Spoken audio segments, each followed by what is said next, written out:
बिस्मिल्लाहिर्रहमानिर्रहीम। अस्सलाम वालेकुम। अमेरिका ने अब तक का सबसे बड़ा एक धोखा दिया है और ये धोखा बड़ा ही अजीबोगरीब है। आप किसी सुपर पावर से कम ये एक्सपेक्ट नहीं कर सकते। ये तब होता है जब आपका सारे का सारा डिफेंस सिस्टम अरबों डॉलर्स का फेल हो जाता है। हुआ ये है कि एक शिप आ रहा था जो असल में यूएस टैंकर शिप था। इसको यमन ने हिट किया और ये बड़ी अजीबोगरीब बात है कि अमेरिका ने बड़ी चालाकी के साथ ये काम किया। इस पर ईरान का झंडा लगा दिया ताकि पता ये चले यमन को और हौसियों को कि ये असल में ईरान का शिप है या ईरान के किसी काम से जा रहा है, तो लिहाजा इसको हिट नहीं करना। असल में हुआ ये है कि पिछले काफ़ी अरसे से चाइना ने एक बॉन्डिंग की हुई है, यानी ईरान के साथ रशिया ने की है, सिंगापुर ने की है, काफ़ी ममालिक ने की है। तो एक तो वो मैसेज उन्होंने रखा होता है जो ख़ास तौर पर इनके रेडार सिस्टम और ये तमाम चीज़ें, पूरा एक मैसेज आता है कि जी हमारा कोई इसराइल से ताल्लुक़ नहीं, फलाना नहीं। लेकिन इस सारी सूरत हाल में हुआ यूं कि अमेरिका ने काम ये किया कि उसका जो डिफेंस सिस्टम था वो तबाह हो गया, वो बचा नहीं पा रहा था। तो उनकी जो कंपनीज थी उनको इन्होंने मशवरा ये दिया कि आप इनको धोखा देकर जाएं, वहाँ पर आप ईरान का जो झंडा है वो लगा दें। अब 2-3 मरतबा तो अमेरिका ने ये काम किया और वो बच गए। लेकिन काफ़ी देर के बाद जब यमन ने पूछा कि ये जा रहे थे, वो असल में सारी की सारी जो चीज़ें हैं वो ईरान के साथ शेयर करते हैं। ईरान उनको मालूमात दे रहा है, तमाम रियल टाइम इंटेलिजेंस।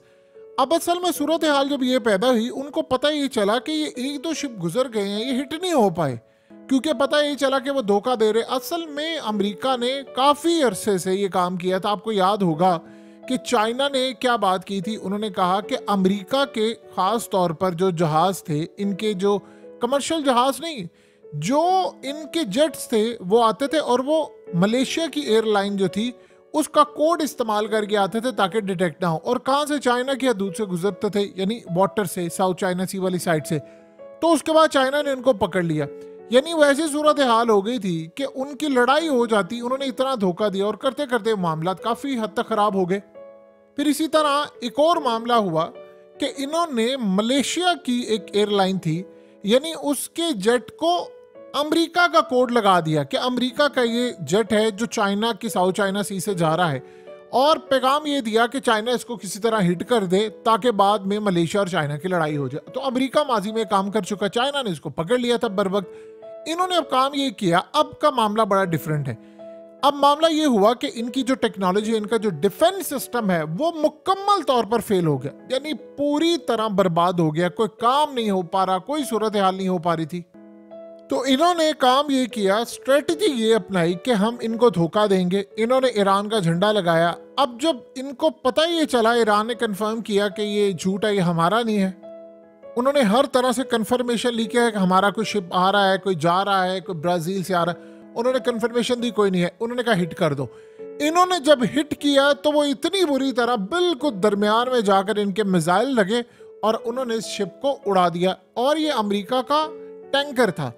अब आप ज़रा सोचें कि इस वक्त अमेरिका के लिए इतना बड़ा झटका है और पूरे वर्ल्ड के लिए। अमेरिका जाहिर सी बात है हमेशा की तरह इस बात को डिनाई करता है, लेकिन इनके लिए इतना बड़ा झटका है। उन्होंने कहना शुरू कर दिया कि नहीं जी, ये तो इन्होंने ईरान का ही तबाह कर दिया, ईरान ने अपना ही तबाह कर दिया, ईरान ने अपना ही तबाह कर दिया। असल में ईरान का झंडा पकड़े अमेरिका का शिप जा रहा था, और इससे आप अंदाज़ा लगा सकते हैं कि अमेरिका की टेक्नोलॉजी का जवाल कितना ज़्यादा है कि उसका डिटेक्ट ही नहीं हो पा रहा शिप। यानी आप सोच लें, उसका ऑयल टैंकर फेल है, उसकी चीज़ें फेल है।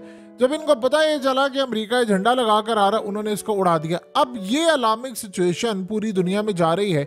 जो सारी कंपनीज हैं वो ये देख रही हैं कि हमने सारी स्ट्रेटजीज अपना ली हैं। कभी हम बच निकलने की बात करें ना, हम इनके रेडार से बच पा रहे हैं। अमेरिका, इनका सिस्टम पूरी तरह फेल हो चुका, उनका डिफेंस सिस्टम काम नहीं कर रहा, वो मिसाइल को नहीं रोक पा रहा। ये सारी की सारी सूरत हाल पैदा हुई।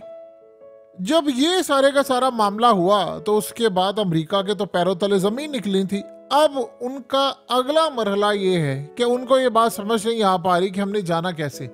देखिए, इतनी महंगाई हो गई है, इतनी ज़्यादा चीज़ें कॉस्टली पड़ रही हैं, इतने मामलात ख़राब हो चुके हैं कि दुनिया के अंदर ये बात हो रही है कि अमेरिका से लेकर बड़ी ताकतें जितनी हैं, इनके पास इतने पैसे नहीं होते अब, यानी आम जो सिटीज़न है उनके पास इतने पैसे नहीं होते कि वो साल के बाद कोई एक धेला भी बचा सके। ये सूरत हाल इस वक्त पैदा हो चुकी है। अब अगला मरहला क्या है? अगला मरहला ये है कि अमेरिका असल में दबाव ये आ चुका है उसके ऊपर कि इन्होंने हौसियों पर हमला करना था वहां पर जाकर, और सबसे बड़ा मसला अब ये पैदा हो गया है, जैसे मिसाल के तौर पर अब वो डिफेंस सिस्टम उनको दिया जा रहा है, अब वो एयर डिफेंस सिस्टम उनको दिया जा रहा है। ये अमेरिका के इंटेलिजेंस इदारों ने खबर तो ब्रेक करवा दी मीडिया के अंदर कि जी उनके पास आ रहा है, सब कुछ आ रहा है। अब ये उनको नहीं पता कि आया उनके पास आ चुका है या नहीं।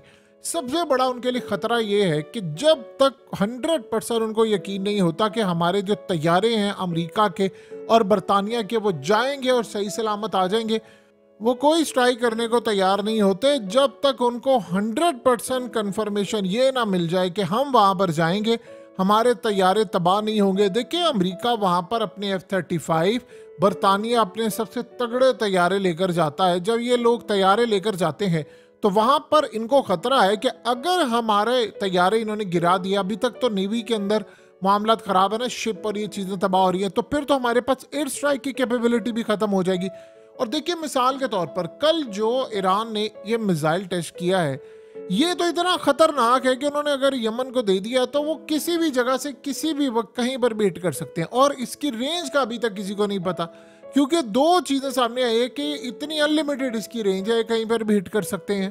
और ये बड़ा अजीबोगरीब है मिसाइल, यानी आप ये सोचें कि वो अमेरिका को भी हिट कर सकते हैं। कहीं उनका दावा ये है कि ये ऐसा मिसाइल है जो दुनिया में किसी भी जगह पर हिट कर सकता है, हम इसकी जो रेंज है उसको एक्सटेंड कर सकते हैं। अभी कैसे वो कर सकते हैं? वो यमन को अगर देते हैं तो यमन तो जहाज से जहाज उड़ते हैं, वहीं पर उनको हिट कर देगा। तो बताइए बाकी सूरत हाल क्या रहेगी? अब लास्ट मोमेंट्स के ऊपर चीजें जा रही हैं। देखिए एक तरफ तो इस वक्त एक बड़ी लड़ाई तैयार बैठी हुई है, और वो लड़ाई शाम के अंदर तैयार बैठी हुई है। यानी वो लड़ाई बड़ी अजीबोगरीब है कि वहां पर गो हेड दे दिया गया है रूस की जानिब से कि आप लड़ाई कर लें। यानी इजराइल के साथ एक जंग, उधर से लिबनान के साथ, उधर से इन्होंने वो तो कम से कम खत्म नहीं होने वाली। और जो मुस्लिम कंट्रीज इस इंतजार में बैठी हुई थी कि सारा मामला रुक जाएगा, उनको अंदाजा नहीं है कि किस चैनल पर जाकर ये चीजें खतरनाक हद तक अब तबाही का शिकार होने वाली है। देखिए यमन का जहां तक मामला है तो यमन की सूरत हाल बड़ी अजीबोगरीब है कि यमन एडवांस से एडवांस टेक्नोलॉजी इस्तेमाल करता रहा। आप बताइए क्या दुनिया की कोई सुपर पावर, उसका अगर एयर डिफेंस सिस्टम काम कर रहा हो सही मायनों में, तो क्या वो ये काम करेंगे कि वो एक जाली झंडा लगाकर जाएं और ये धोखा देने की कोशिश करें कि जी हम यहाँ से गुजर रहे हैं तो आप इसको ईरान का समझ लें और आप इसको छोड़ दें या सारा कुछ कर दें? अमेरिका देखिए आखिरकार उसने इजराइल के आगे घुटने टेकने थे, इन्होंने इस जंग को नहीं रोकना। अब ये बड़ी तबाहकुन जंग बनने वाली है। 95 अरब डॉलर्स ये इमदाद देने जा रहे हैं इजराइल को। आप अंदाजा कर सकते हैं कि कितनी उसकी पावर है। कि अब इसका क्या मतलब है? इसका ये मतलब है कि उन्होंने इजराइल को बता दिया है कि आपने जो जंग है, उन्होंने जो कह दिया है कि हम ये जंग बड़ी लंबी करेंगे, ये जंग कभी भी नहीं रुकनी, ये बड़े ममालिक में फैलनी है। ये आखिरी टाइम्स जिनके बारे में हमेशा से जिक्र होता है कि लड़ाइयाँ हैं, ये सारा कुछ मामला उस तरफ जा रहा है। आप बताइए कि आप मजीद लट से 100 अरब डॉलर के करीब आप इमदाद दे रहे हैं, तो इसका क्या मतलब है? आपने कहा है कि मारो, जहाज मारो, चीजें मारो, तबाह करो। भारत से ड्रोन्स आ रहे हैं, भारत उनको ड्रोन्स दे रहा है कि आप मारो। अब सोचो यूरोप से आ रहे हैं, हर जगह से असला उनके पास आ रहा है और वो कह रहे हैं इस लड़ाई को लंबा खींचो, मारते जाओ, किराए पर बंदे लेकर आओ, दुनिया भर। ये जो उनको एड आ रही है उसका क्या मतलब है? वो एड के थ्रू अपना बहुत ज्यादा इन्फ्लुएंस इस्तेमाल कर रहे हैं। यानी यमन के खिलाफ तो जो मामला चल रहा है सो चल रहा है, लेकिन सबसे ज्यादा खतरनाक सूरत हाल ये है कि वो दुनिया के अंदर से किराए के कातिल लेकर आ रहे हैं और उनको कह रहे हैं कि यहाँ पर बैठ कर लड़ाई करें। तो ये सूरत हाल अब इस वक्त पैदा हो चुकी है जिसका आप और हम अंदाजा भी नहीं लगा सकते। अमेरिका ने बड़ी कोशिश की थी कि हम कम से कम हूसियों का जो इंफ्रास्ट्रक्चर है, जो यहाँ पर इनका सिस्टम ऑपरेट करते हैं, इनको कम से कम तबाह करें। एक और बड़ी अजीबोगरीब बात यह है कि शाम के अंदर ईरान ने इसी तर्ज की टेक्नोलॉजी, ईरान ने इसी तर्ज की तमाम चीजें पहुंचा दी है जिसमें चाइना का बड़ा भरपूर हाथ है। शाम के अंदर सूरत हाल ये पैदा हुई कि अमेरिका की जो मिलिट्री बेस है जहां से वो निकलना चाह रहा है, इस पर चौथा हमला हुआ है एक दिन के अंदर। अब अमेरिका को असल में यहां से निकालने का जो अगला प्लान बना है चाइना का, रूस का, ईरान का और बाकी ताकतों का। असल में उन्होंने ये कहा है कि अगर आप इजराइल वाली जंग से यानी निजात हासिल करना चाहते हैं, इसको जीतना चाहते हैं या ये ख़त्म करना चाहते हैं, तो एक स्ट्रेटजी अपनाएं, इसको यहाँ से निकालें। चाइना इसे कोशिश ये कर रहा है कि सऊदी अरब से लेकर बाकी तमाम जगहों पर अमेरिका की बजाय वो खुद को रिप्लेस कर ले। यानी वो पूरी कोशिश कर रहा है कि अमेरिका जब तक इस खत्ते में रहेगा तब तक तबाही होगी, तो लिहाजा वो उनसे बातचीत भी कर रहा है। असल में मिडिल ईस्ट के अंदर जो कंट्रीज़ है इनको चाहिए सिक्योरिटी। सबसे पहले तो चाइना ने काम यही किया कि उनकी सुलह करवा दी ईरान के साथ। अब ईरान के और सऊदी अरब के एग्रीमेंट हो रहे हैं मिलिट्री लेवल के, चीज़ें वो उनको सप्लाई करेंगे सऊदी अरब को। आपने कब ये लास्ट टाइम देखा था कि ऐसी सूरत हाल होगी? तो सऊदी अरब के लिए तो सबसे बड़ा, देखिए जो मिडिल ईस्ट की कंट्रीज है उनको हमेशा से सबसे बड़ा खतरा गया था ईरान का, फिर उसके बाद हूथियों का। तो वो तो मामला बड़ा क्लियर हो गया, उन दोनों की तो सुलह हो चुकी हुई है। तो अब उनको अमेरिका की जरूरत नहीं है, लेकिन वो ये समझते हैं कि अमेरिका जब तक खित्ते में रहेगा तब तक ये तबाही होती रहेगी। अब ये सारे ममालिक कोशिश कर रहे हैं कि अमेरिका के अड्डे यहाँ से ख़त्म करवाने के लिए। देखिए शाम के अंदर से तो अमेरिका निकल रहा है, इराक से उन्होंने कहा निकाले, इसी तरह इराक से जब निकलेगा तो वो फिर सऊदी अरब पर प्रेशर डालेंगे और बाकी ममालिक पर कि आप भी अमेरिका को यहाँ से निकालें, क्योंकि अमेरिका जब तक खित्ते में रहेगा तब तक ये जंग है। असल कहानी ये है जो सबसे खतरनाक है कि सऊदी अरब का जो इस वक्त दिफा है वो जाहिर सी बात है मजबूत है, उनको काफ़ी ज़्यादा सपोर्ट हासिल होती है चाइना से लेकर पाकिस्तान और बाकी ताकतों की, और ईरान से भी उनकी सुलह हो गई है। लेकिन इजराइल ने जो प्लान बनाया हुआ है वो गजा तक महदूद नहीं रहना। उनके नक्शे उठाकर देखें, वो कहते हैं हमने मिस्र भी लेना है, उर्दन भी लेना है, शाम भी लेना है, फिर हमने सऊदी अरब का एक बड़ा हिस्सा भी लेना है। यानी वो प्लान फ्यूचर के ये करके बैठे हुए हैं कि हम यहाँ पर चुप नहीं बैठने वाले। तो इस सारी सूरत हाल में अब पॉलिसी शिफ्ट हो रही है अमेरिका के हवाले से सऊदी अरब से लेकर बाकी तमाम ताकतों की कि हमने अब क्या करना है। देखिए मुस्तकबिल के अंदर सबसे बड़ी चीज़ ये है कि ख़ास तौर पर रूस और चाइना, ये वो दो ममालिक हैं, इनको स्टेप अप करना पड़ेगा और वो कर रहे हैं कि हम रिप्लेस करें। देखिए पुतिन ने यह पैगाम दिया था शाम के अंदर बशारुल असद की हुकूमत बचा करके, देखो अमेरिका, इजराइल और सारी दुनिया की ताकतें इसकी हुकूमत गिराना चाहती थी, लेकिन मैं अपने डिफेंस सिस्टम लेकर आया, अपनी फौज लेकर आया तो मैंने बचा ली।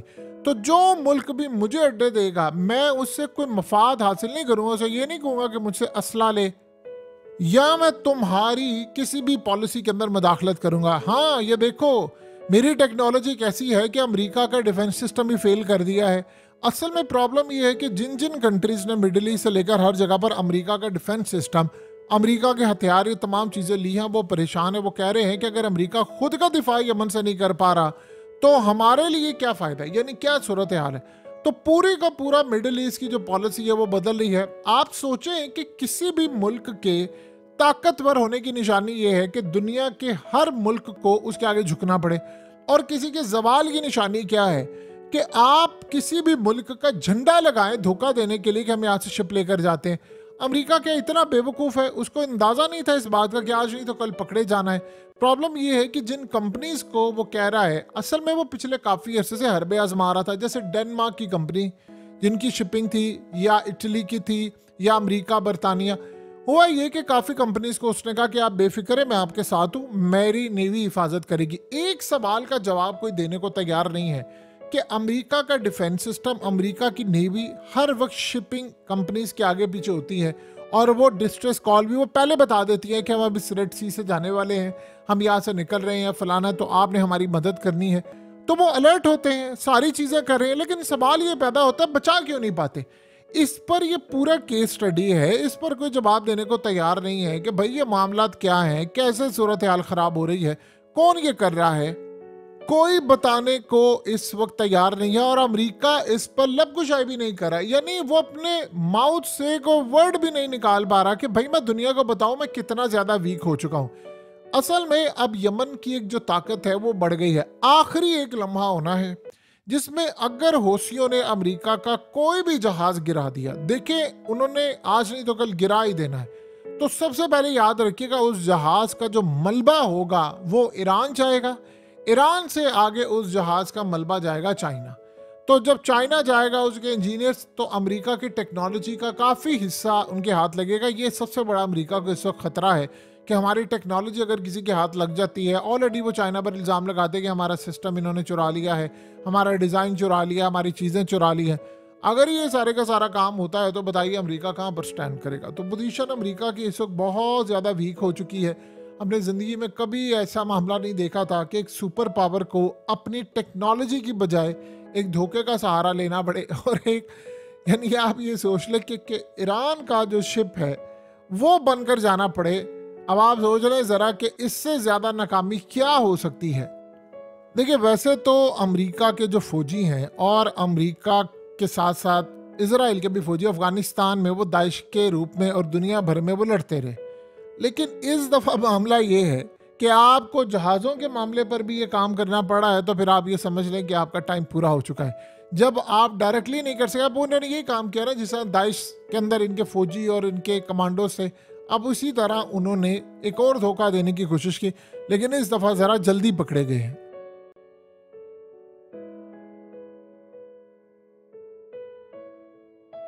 हकीकत टीवी को सब्सक्राइब करना मत भूलें, वीडियो को लाइक करें, शेयर करें और कमेंट सेक्शन में अपनी राय का इजहार ज़रूर करें।